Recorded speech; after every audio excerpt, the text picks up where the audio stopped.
Hello and welcome dear student, math किस lecture में आप सभी का स्वागत है। और बच्चों, जैसा कि आप सब जानते हो, हम चर्चा कर रहे थे इंटरपोलेशन के ऊपर, जिसके अंदर मैंने आपको दो तरीके के केस बताए थे। सबसे पहले हमने चर्चा स्टार्ट की कि जो इंटरपोलेशन है वो इक्वल इंटरवल के केस में कैसे फाइंड आउट किया जाता है। उसके लिए हमने दो तरीके के मेथड पढ़े। एक मेथड था न्यूटन ग्रेगरी अग्र अंतर्वेशन फॉर्मूला और एक था न्यूटन ग्रेगरी पश्च अंतर्वेशन फॉर्मूला। तो बच्चों, प्रीवियस लेक्चर जो था मैंने उसमें आपको जो आपका पश्च अंतर्वेशन फॉर्मूला है यानी बैकवर्ड फॉर्मूला है उसके ऊपर हमने चर्चा की थी। हाँ, तो उससे रिलेटेड बच्चों आज एक और क्वेश्चन करते हैं और उसके बाद हम आपकी जो आगे की प्रोसेस है उसके ऊपर आते हैं। तो बच्चों, सबसे पहले क्वेश्चन को मैं एक बार लिख लेता हूँ। आपको क्वेश्चन दिया है, जो डेटा गिवन है x, यहाँ पे x और ये आपका fx। x बच्चों आपको क्या दिया है, 1 2 3 4 5 6 7 एंड 8 और ये दिया है 1 8 27 64 125 216 343 एंड 512 कुछ ऐसा। ठीक है बच्चों, और आपको फाइंड आउट करना है f ऑफ 7.5। तो बच्चों, जो फॉर्मूले के अकॉर्डिंग मैंने आपको क्या कहा था, जो अग्रगामी फॉर्मूला है आपका उसके अंदर हम ऊपर से चलते हैं और यहाँ पे चलेंगे नीचे से। तो जो आपको ज्ञात करना है, तो a प्लस जो NH है वो आपकी वैल्यू है 8। ठीक है, और a प्लस NH प्लस जो MH है वो किसके इक्वल होगा, आपका 7.5 के, क्योंकि आपको 7.5 ज्ञात करना है। ठीक है, इसके बाद जो a प्लस NH है उसकी वैल्यू है 8 प्लस m ऐसे कैसा H1 है 7.5। तो जब यहाँ पे सोल्व करोगे तो m की वैल्यू आएगी माइनस का 0.5। यहाँ तक कोई दिक्कत है भाई? सबसे पहले आपको जो प्रोसेस है उसके अकॉर्डिंग m पता ज्ञात करना समझ आ गया होगा। इसके बाद हमने क्या पढ़ा था कि डेल fx, तो 8 से 1 घटाओ 7 आएगा, 27 से 8 गए 19, 37 61, ये आएगा 91, 343 से 216 गई 127, 157 और 12 हो जाएंगे 169। ठीक है बच्चों, इतनी बात दिमाग में फीड हो गई होगी? कोई डाउट है? मैं चेक कर लेता हूँ, सही है। इसके बाद नेक्स्ट प्रोसेस है डेल स्क्वायर fx की। तो 19 से 7 माइनस होगा 12, इससे जाएगा 18, इससे गया 24 30 36 और ये शायद 42 आएगा।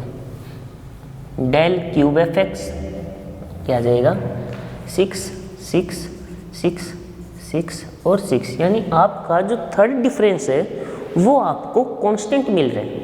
जो बच्चों आपका यहाँ पे थर्ड डिफरेंस है वो आपको यहाँ पे क्या मिल रहा है, कांस्टेंट मिल रहा है। कांस्टेंट मिलने का अर्थ ये हो गया कि जो नेक्स्ट डिफरेंस होगा जो डेल की पावर 4 fx है वो क्या आएगा यहाँ पे 0, वो कंप्लीटली क्या आएगा बच्चों यहाँ पे 0 आएगा। तो कंप्लीटली 0 आएगा तो हमें आगे इसमें फिर कुछ करना ही नहीं है। ठीक है, तो अब जो फॉर्मूला होता है जो भी आपको चाहिए f 7.5 f of a plus NH, यानी मैं यहाँ पे बच्चों a प्लस NH की जगह 8 यूज कर लूँ, ज़्यादा बेटर नहीं रहेगा क्या? क्योंकि a प्लस NH की वैल्यू 8 ही तो है। तो f of 8 m del f of 8 m plus 1 upon 2 factorial del square f of 8 m plus 1 m plus 2 upon 3 factorial del cube f of 8। और आगे बच्चों आपको कुछ लिखने की ज़रूरत नहीं है। क्यों नहीं है? क्योंकि डेल 4 भाई आगे वैसे तो आप समझ चुके होंगे कि m +1 m+2 m+3 आना है और नीचे वो फैक्टोरियल आगे बढ़ता रहेगा। केस तो समझ आ गया होगा। हाँ, वैल्यू रखनी है, लेकिन डेल 4 लेने की जरूरत ही नहीं है, क्यों? मैं पता है डेल 4 हमारा क्या आएगा 0। तो इसको आगे सॉल्व करते हैं। एफ ऑफ 8 नीचे से चलोगे बच्चों, क्या है 5 1 2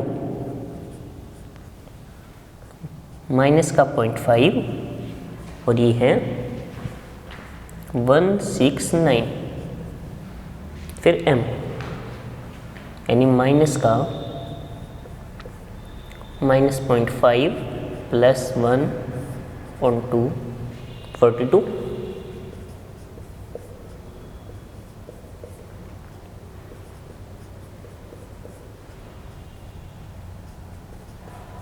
अपोन में आएगा 3 फैक्टोरियल यानी 6 और ये कितना है 6।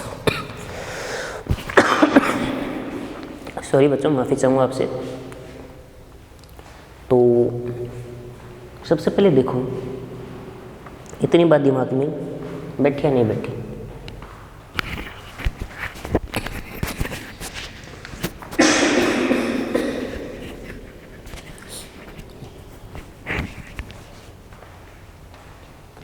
यहाँ तक कोई डाउट है क्या किसी को? यानी सबसे पहला काम आपका क्या होगा? नहीं देखो, मैंने आपको बच्चों स्टार्टिंग में एक ही बात बोली थी, जब वैल्यू फाइंड आउट करनी है आपके दिमाग में एक कन्फ्यूजन हमेशा रहेगा कि भी मैं फॉरवर्ड लगाऊं या बैकवर्ड चलूं। तो मैंने आपको कहा था जो वैल्यू आपको निकालनी है वो जिसके ज़्यादा नज़दीक हो वो फॉर्मूला यूज करो। आपको चाहिए 7.5, ये आपका ए, ये A + NH। अब आप खुद सोच लो ये किसके ज़्यादा नज़दीक है? ये 1 के ज़्यादा नज़दीक है या A 8 के ज़्यादा नज़दीक है? तो आपको यहाँ पे बच्चों क्लियरली दिखाई दे रहा है कि जो 7.5 है वो आपका 8 के ज़्यादा नज़दीक आ रहा है। तो 8 के ज़्यादा नज़दीक आने का अर्थ क्या हो गया? ये जो आपका ये जो रिजल्ट है वो 8 के ज़्यादा पास में आ रहा है ना। तो यहाँ से नीचे से हमें चलना पड़ेगा, क्योंकि ये जरूरी, कोई कहेगा सर ये ज़रूरी है नीचे से चले, वैसे कोई ज़रूरी नहीं है कि नीचे से चलो। आप वो जो फॉरवर्ड है वो फॉर्मूला भी यूज कर सकते हो, उससे भी रिजल्ट वैसा ही आएगा। हाँ, लेकिन प्रॉब्लम ये रहेगी कैलकुलेशन की। इसमें कैलकुलेशन थोड़ी इजी रहेगी उसकी तुलना में। तो यहाँ पे जो सोल्व कर सकते हैं वो देखते हैं कि 0.5 को बच्चों एक बार मैं 1/2 लेता हूँ, ज़्यादा बेटर रहेगा मेरे हिसाब से। ठीक है, ये आएगा 1/2 माइनस का, फिर प्लस का 1/2, ये से कैंसिल होकर क्या बना देगा इसको 21 बना देगा। ठीक है,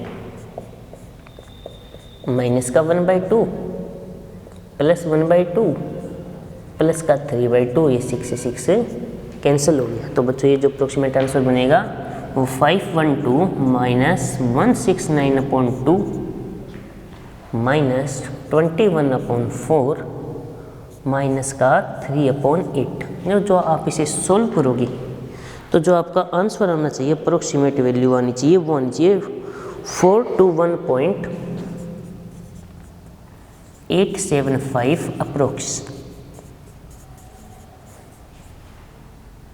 ये आपका रिजल्ट होगा। ठीक है, बात समझ में आ गई बच्चों? कोई डाउट है? भाई जो इंटरपोलेशन विद इक्वल इंटरवल है उससे रिलेटेड 2 तरीके के क्वेश्चन बनते हैं आपके, एक फॉरवर्ड और एक बैकवर्ड फॉर्मूले के। फॉरवर्ड फॉर्मूला तब यूज करना है जब जो वैल्यू पता करनी है वो ऊपर वाली के नज़दीक हो, और बैकवर्ड फॉर्मूला तब यूज करना है जब आपको जो वैल्यू पता करनी हो वो नीचे वाली के नज़दीक हो। दोनों में से जिसके भी ज़्यादा नज़दीक वैल्यू होती है वो आप सोल्व करो, उसके अकॉर्डिंग फॉर्मूला। ठीक है स्टूडेंट, इतनी बात क्लियर हो गई होगी या कोई डाउट है? यहाँ तक कोई डाउट आपके नहीं रहना चाहिए। चलिए फिर आगे बढ़ते हैं। आज का बच्चों जो हमारा टॉपिक है वो रहेगा इंटरपोलेशन विद अनइक्वल इंटरवल। यानी अभी तक आपने देखा कि यहाँ पे जो डिफरेंस होता है इनका वो सेम होता है, लेकिन अब क्या होगा, तो यहाँ पे हम किसका यूज करेंगे, किस तरीके से आज हमारी प्रोसेस रहेगी, अब जो हमारा कंप्लीट लेक्चर है बच्चों उसी के ऊपर बेस्ड रहेगा। देखिए, मान लीजिए आपको ये एफ एक्स और एफ एक्स दिया गया है, ये वैल्यू है x1, सॉरी x0 से स्टार्ट कर दो, कोई दिक्कत नहीं है, x1, x2, x4, x5, तो थोड़ी डिस्टेंस होनी चाहिए इनके बीच, x4 एंड x5 में, तो समझने के लिए एक बार इतना काफ़ी है, ठीक है। ये आपका f of x0, f of x1, f of x2, x3, f of x4 and f of x5 लिया हमने। अब बात आती है कि सबसे पहले आपको पता कैसे चले। तो पता चलने वाली कोई ज़्यादा इंपॉर्टेंट खास बात नहीं है, सिंपल सी बात है कि आप क्या करो, इस इंटरवल को देखो, इनके बीच में जो डिफरेंस है या जिसे आप h कहते हो वो देख लीजिए एक बार, वो आपको इक्वल दिखाई नहीं देगा, वो आपको इक्वल दिखाई नहीं देगा। बात समझ आ रही है? ये जो अब हम टॉपिक पढ़ रहे हैं वो है हमारा इंटरपोलेशन विद अनइक्वल इंटरवल, ठीक है। आपको जो बच्चों आपका टॉपिक है वो है इंटरपोलेशन विद अनइक्वल इंटरवल। और इस तरीके के क्वेश्चन को सॉल्व करने के लिए आप किसे यूज करते हो? डिवाइडेड डिफरेंस को। अभी तक हम सिर्फ डिफरेंस ऑपरेटर को यूज करते हैं, अब हम यूज करेंगे डिवाइडेड डिफरेंस को। कैसे यूज होता है? तो जैसे देखिए, मान लीजिए आपके पास एफ ए और एफ बी दो मान हैं, ये ए के ऊपर, तो इनका जो डिवाइडेड डिफरेंस होगा बच्चों वो कुछ इस साइन से डिनोट किया जाएगा, ठीक है।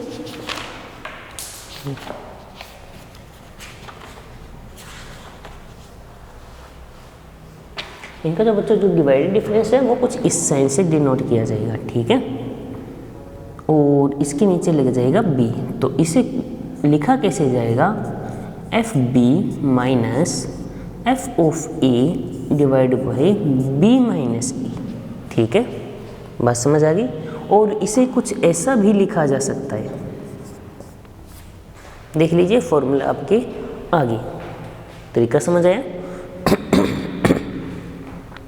या जो अभी तक आपने क्या किया था, अभी तक हमने सीधा एक डिफरेंस निकाल लिया कि F of B minus F of A, यानी यहाँ पे जो डिफरेंस होगा वो क्या होता था? F of x1 minus F of x0, ठीक है, सीधा। लेकिन यहाँ पे जो इंटरवल है वो अनइक्वल है। अनइक्वल होने का मतलब कि जो वैल्यू, जैसे मान लो अभी तक चल रहा था, जैसे मान लो एक तो ये चल रहा है 2, 4, 6, 8, 10, तो 2, 2 का डिफरेंस है, लेकिन एक आ जाए 2, 5, 10, 17, 21, 29, तो इनकी वजह से 3 है, यहाँ पे 5 है, यहाँ पे 7 है, यहाँ पे 4 है, यहाँ पे 8 है। तो कुछ इस तरीके का केस, ठीक है।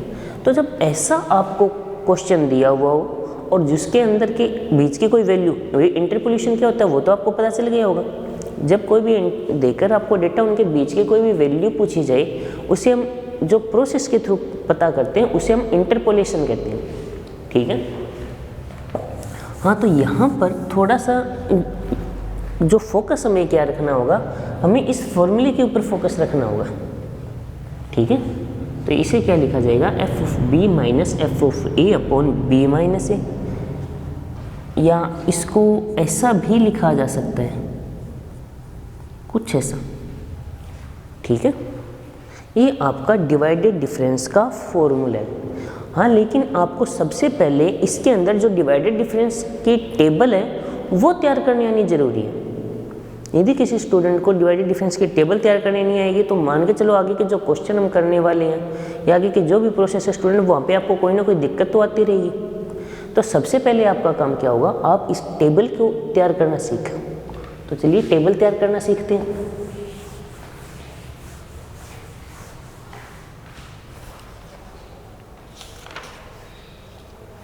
तो सबसे पहले देखिए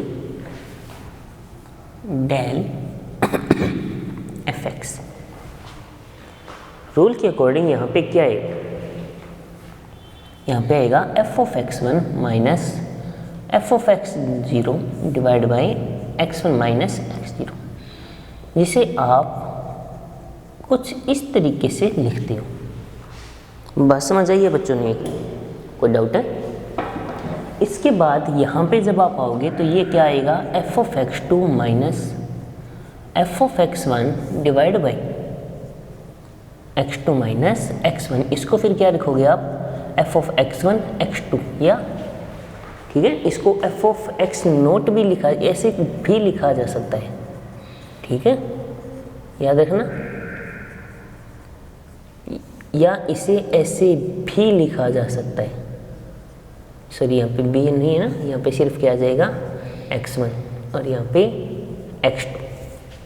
ये 3-4 तरीके हैं इनको लिखने के। ये सारे के सारे मेथड आपके माइंड में फीड रहने चाहिए, क्योंकि जब क्वेश्चन के अंदर इनमें से कुछ भी लिखा हुआ जाए तो कन्फ्यूजन ना हो आपको। लेकिन एक बार हम सिर्फ सिंपल प्रोसेस पे आते हैं, ठीक है। आगे देखिए, यहाँ पे क्या आ जाएगा, F of x three minus F of x two divide by x three minus x2। इसको क्या लिखा जाएगा, एफ ऑफ x2 x3। यहाँ पे F of x4 minus F of x3 divide by x4 minus x3।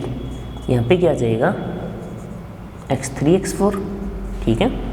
और जो last आपका रह गया वहाँ पे आ जाएगा F of x5 minus F of x4 divide by x5 minus x4। तो यह आ जाएगा एफ ऑफ x4 x5। पहली टेबल तैयार करनी आ गई समझ में? कोई डाउट है?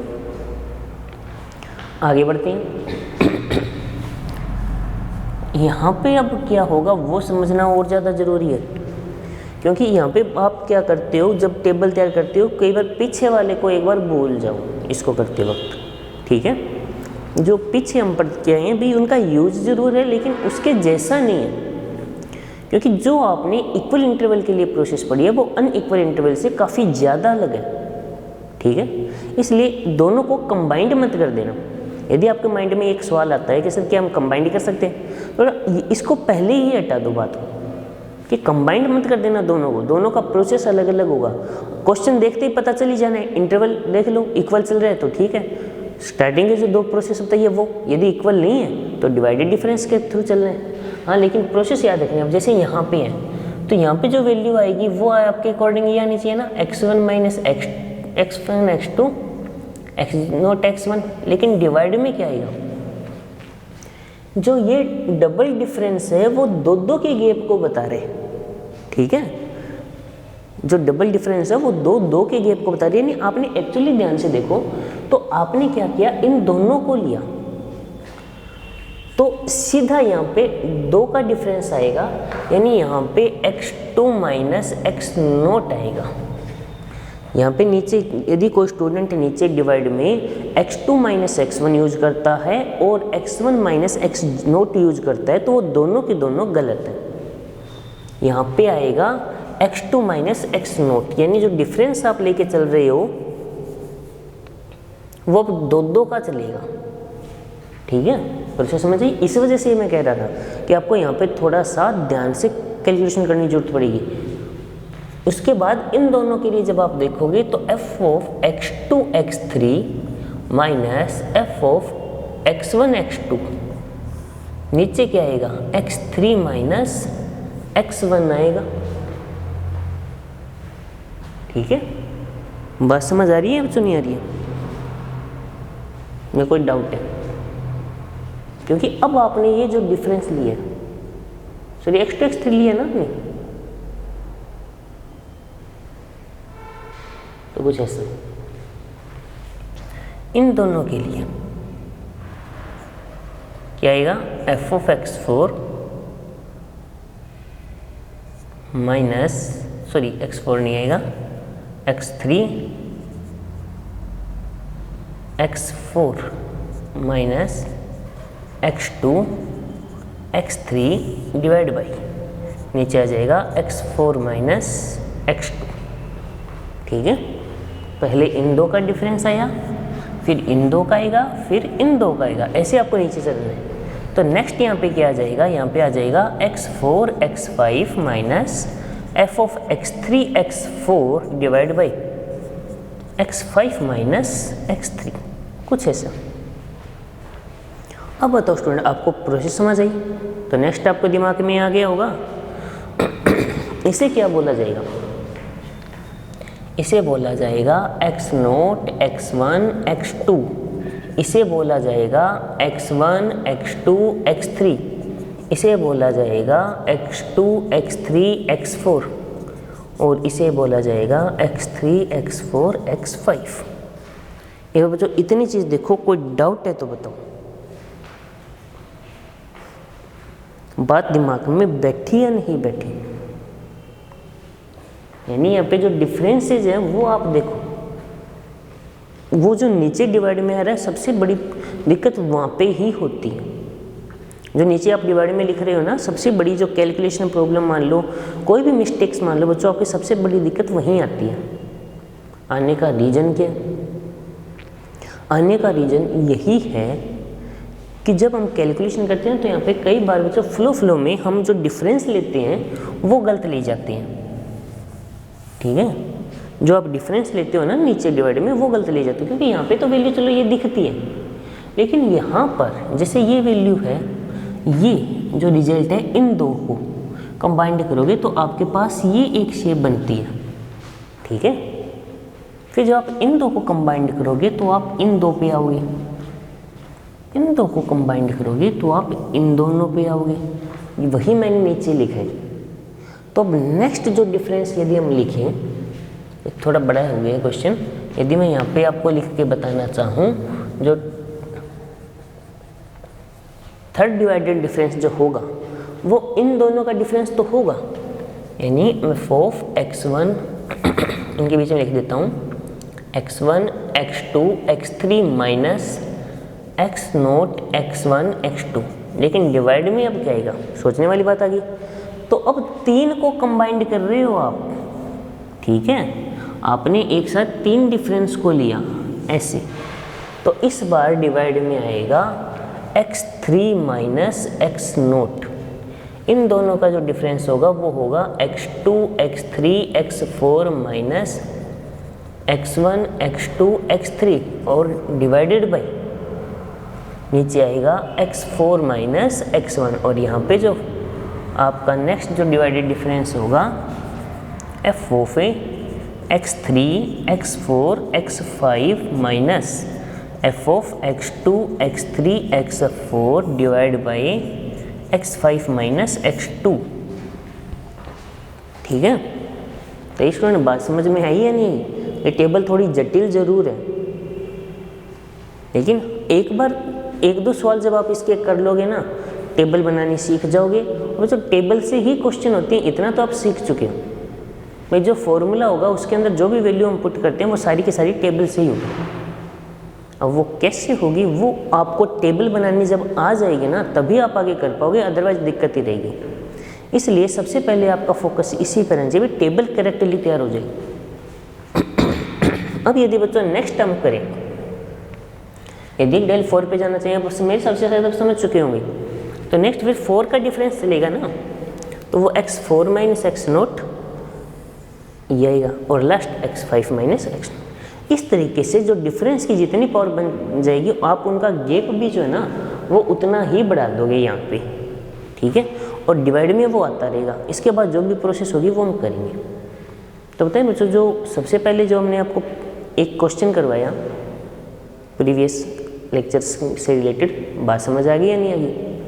उसके बाद ये बात समझ आ जानी चाहिए भी डिवाइडेड डिफरेंस क्यों यूज होता है, कि जब इंटरवल अनइक्वल हो, जब इंटरवल क्या हो बच्चों आपका अनइक्वल हो, उस कंडीशन में आप डिवाइडेड डिफरेंस यूज करोगे, जब आपका इंटरवल इनइक्वल होगा। ठीक है, डिवाइडेड डिफरेंस यूज करने के लिए क्या करोगे, अभी तक जो आप सीधा काम करते आए हो कि इससे ये माइनस किया, इससे ये माइनस किया, वो प्रोसेस के साथ थोड़ा सा एक्स्ट्रा डिवाइड में आएगा। इन दोनों को माइनस किया तो डिवाइड में x1 minus x0, x2 minus x1 तो डिवाइड में x2 माइनस x1। ये फॉर्मूला आप इनके साथ लगाते जाओगे। लेकिन जो आगे वाले डिफरेंस पे आओगे तो उनमें भी गैप बढ़ता जाएगा, यानी x1 x0 लोगे, x0 x2 लोगे। अब यदि कोई बच्चा फ्लो में x2 माइनस x1 ले लेगा तो बच्चों फिर वो पूरा का पूरा प्रोसेस गलत हो जाएगा। बात दिमाग में बैठी है नहीं बैठी? बस थोड़ा सा इसको आपको ध्यान रखना है। तो जो टेबल बनानी आपको बता दी है, इसको एक बार तैयार करो। नेक्स्ट लेक्चर में हम इससे रिलेटेड क्वेश्चन करेंगे। तब तक के लिए बच्चों टेक केयर।